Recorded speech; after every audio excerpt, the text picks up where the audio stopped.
Good morning! Ayun sa gandang karna sa likod. Papunta kami ngayon sa Chao Tianmen. Bibili kami ng pasalubong para sa Pilipinas. Kung mabibili kami. Kung wala, pabalik kami ng accommodation. Tapos pupunta na kami sa airport. So today is our flight at 4 p.m. So at least by 1 p.m. nasa airport na kami. Isang quick lang ito na ikot dun sa Chao Tianmen. Yun daw yung souvenir area ng Chongqing. So tara, samahan niyo ako today. Let's do today! So nasa souvenir shop na kami ni Gandang Kara ngayon. Parang Green Hills to. Ang problema, hindi ko alam kung makakapagbayad kami dito ng card. So kailangan magtatanong ako kung nasaan yung ATM machine. Wala tayong pera eh. Tayong parinda rito kaya lang hindi siya mura. So mahal siya. Yung mabibili mo ng mga 300 pesos sa Green Hills, mabibili mo dito ng mga 1,000 pesos. So yun lang yung hindi pala mura dito. Mga damit. Pero fashionable naman. Although nasa female section kami ngayon. Ang Gandang Kara. Parang walang mura dito eh. Parang yung magagandang klase, hindi mura eh. Nauna na ako nakabili kay Gandang Kara ng pasalubong. Ito para sa nanay ko to. Maglilibot pa kami. Tingnan natin kung uubra yung bargaining power ni Gandang Kara dito. Next, ayaw niya. Inaantay niya habulin siya. Inaantay niya habulin siya. No? Hindi siya inabol na nagbebenta.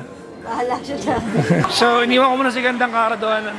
Namimili. Hindi naman kasi gumagana yung Alipay namin. Gumana yung Alipay namin first merchant. After nun, hindi na gumagana ulit. Mag-withdraw lang tayo ng pera. At ang layo ng bank.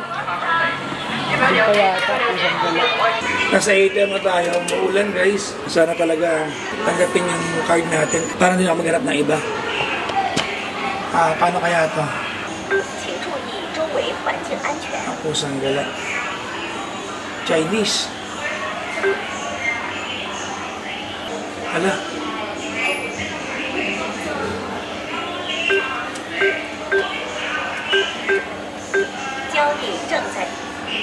Paano kaya ito?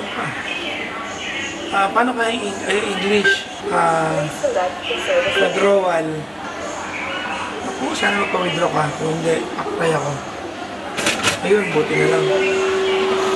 So, nasa bilihan kami ng mga footwear ngayon. Binilang ko si Mama at si Isang.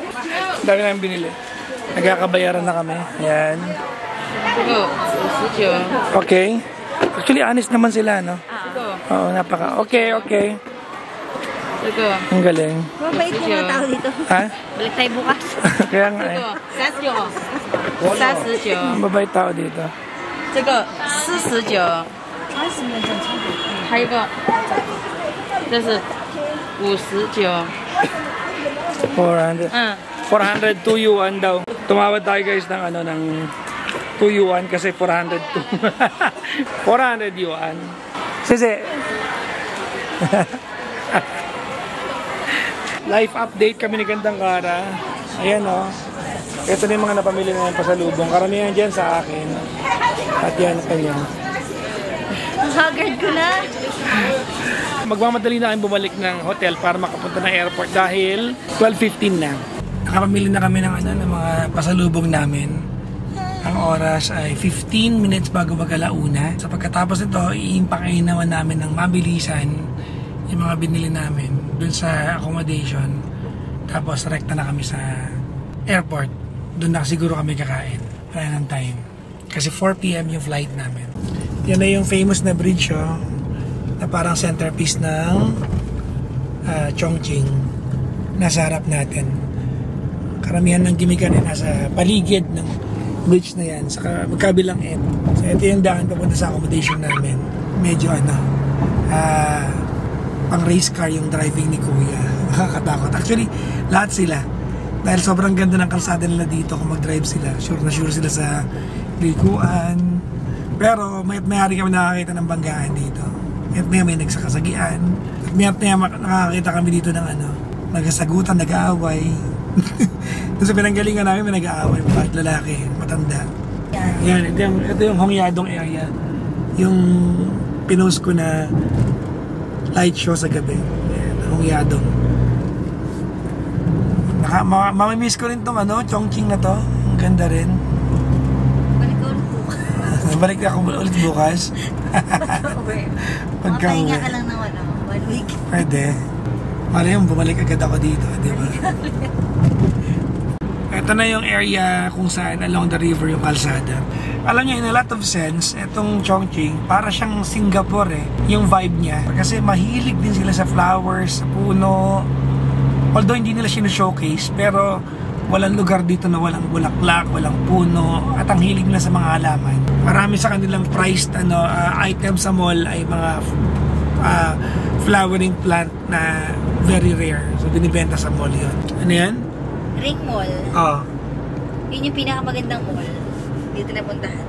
Yung Ring Mall. Eh, nag-Fortune Mall tayo. Para siyang yung Fortune Mall na tulog yung mga... Yung fortune na wala kang fortune doon na naganap dahil nawalan ka. Nawala Miss yung... Fortune. Alam mo na kung nasaan yung ano ko? Saan? Yung PNB ko. Saan? Naiwan sa restaurant. Anong restaurant? Yung kinainan natin. Inadoble rin yung bayad ko. Fortune Mall? Dahil nag-edit ako kagabi, nilabas ko siya doon. Nakitang-kita ko. Nilapag ko sa lamesa. Dahil nagtanong ako, do you accept card payment? So nilabas ko yun. Gusto mong balikan? Hindi na. Okay na ako. Napablock mo na. Oh. Tsaka malayo yun. Ano ka ba? Di ba layo nun? Oo. Wag na. Nandito na kami sa accommodation ngayon. At it's time. Hindi ko alam kung paano magkakasya ito. So mga sapatos na naman to. Pero baka hindi na namin dalhin yung mga kahon na mga sapatos.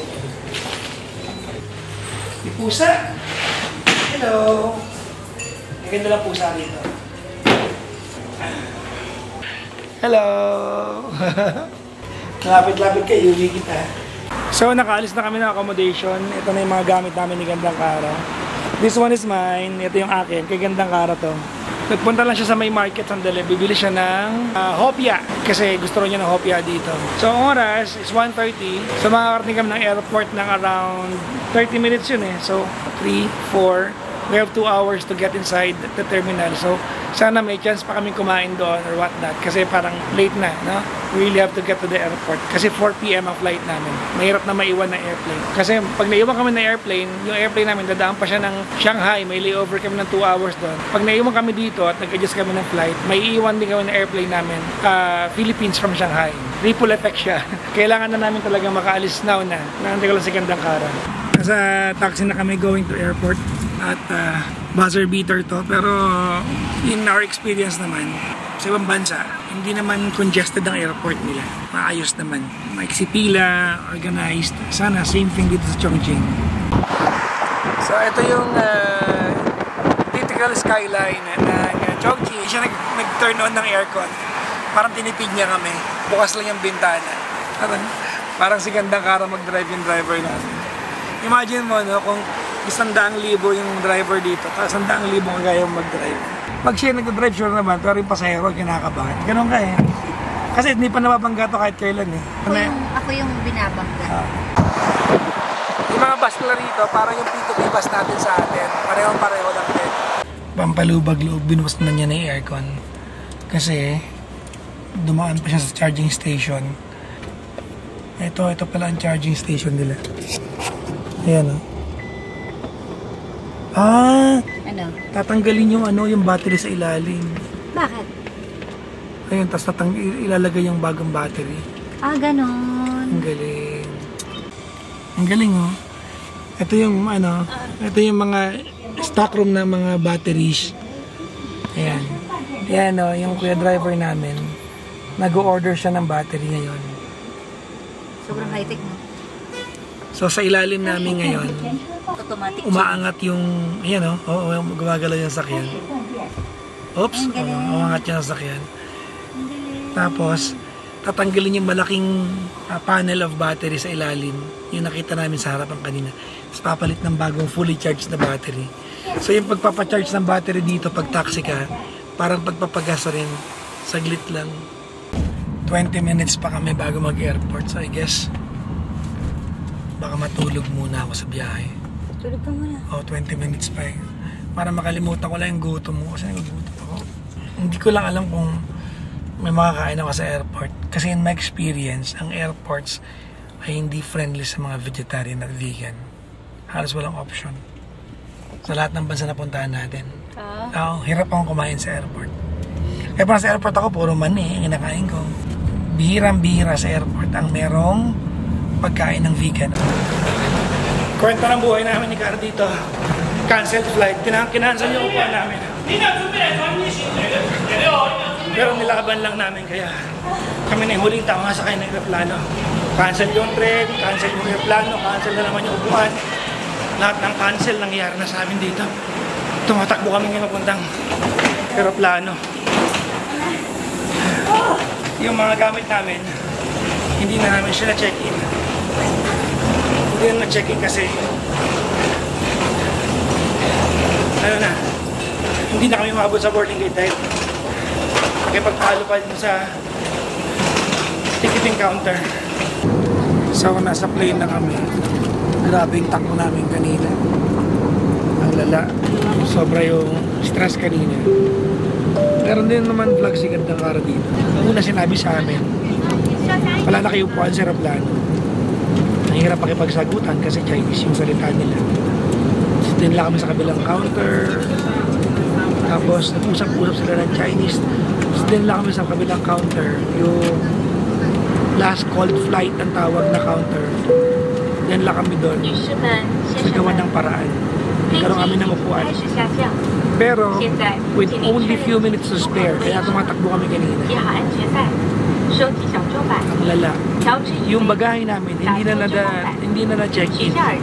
Yung malaki kami maleta, nasa loob na ng aeroplano. Dito na, kinuha na lang ng cabin crew at nilagay na lang nila doon sa harapan ng aeroplano dahil no time mo talaga. We are descending now. Please identify the emergency. Paaland na kami sa may Shanghai, Pudong Airport. Bring your seat back up Medyo maaga yung landing and namin. unplug your headphones and electronic device. Nasa Shanghai na tayo ngayon guys. Ang pagkain natin ay fresh rice noodle. Ito sa Gandang Cara. Matapos ang aberya at habulan ng oras sa aeroplano. Ang huling kain namin, kung nanood kayo ng first vlog bago to, yung kagabi. Yung nandun kami sa Ihawan.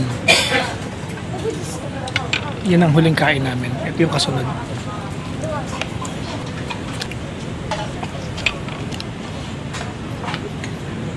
Finish na kami kumain ng Gandang Cara. Papunta na kami sa gate namin. Ang galing na itawid namin yung muntik na kayo mawala ng upuan sa aeroplano. At happy kids na kami ngayon dahil kumain na kami. May take out pa kami. Sinisigurado namin hindi kayo maaapi ng araw na ito. Kasi sobra-sobra na yung pang-aapi ng panahon sa amin. Ha? Ang dami ng aberyan na ganap. Ano kaya pwede kong gawin ngayon para maging productive yung upo ko dito? We have, how many minutes we have? 10 minutes na lang pala. Boarding na natin. Talaga? Yes.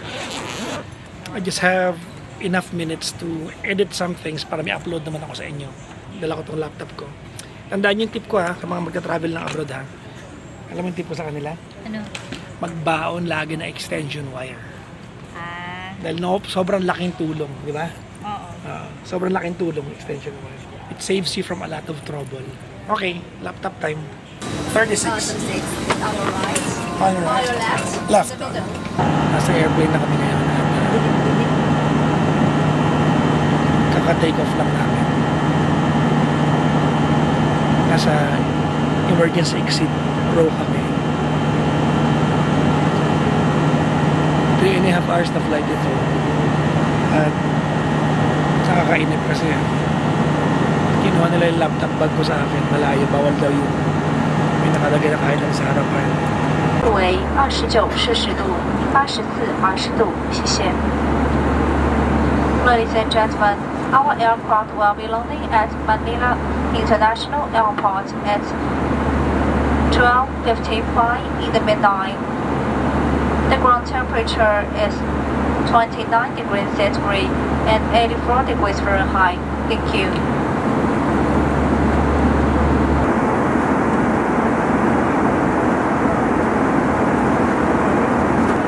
Ladies and gentlemen, we are descending now. Please identify the emergency exits.